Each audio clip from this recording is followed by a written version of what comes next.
Hello and welcome to our second gaming showcase of the day.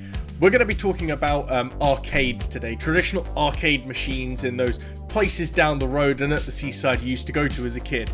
Or, for anyone born after 1995 like myself, arcades might be a small distant memory of your early childhood, or something that maybe your older siblings talked about, spending all of their hard-earned pocket money in. They might have done the washing up or the hoovering or something like that. You might have not understood why they didn't just turn on the PS1 or the N64 that you had in the other room. But the magic of video games from that era really can't be truly understood until you've been to an arcade yourself, or experienced it at home. Some of the very first video game experiences in the arcade industry began in the late 60s, with titles such as Grand Prix 1968 beginning the road to billions of dollars of income for the video game industry. Before this, games were controlled by a simple button and potentiometer setup. But this was new. It meant people could drive a car, fly a plane, or even go to space, all from the comfort of the video game arcade down the road and for the cost of a few sweets from your local corner shop. In the mid to late 70s, the arcade industry boomed, and you wouldn't be able to go to any major population center without coming across Space Invaders or Pac-Man, along with the kids playing on the arcades, of course.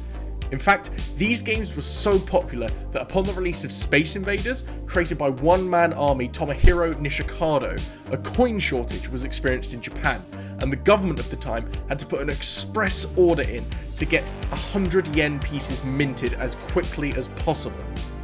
Today, every major shoot-me-up title has origins in Space Invaders. Doom, Halo, Wolfenstein, and so many more games truly owe their experience to this wondrous machine created by that one-man army. Galaxian was one of the very first releases by big game name company Namco.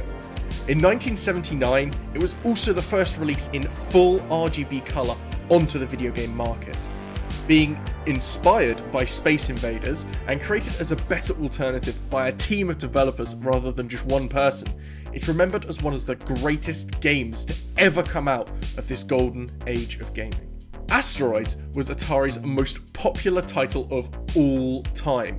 A vector graphics game based around shooting asteroids and keeping your ship safe, the gameplay was groundbreaking for the time. When you'd shoot an asteroid, it would split off into two, and then two more, creating even more obstacles for you to deal with and keep on your mind as you play the game.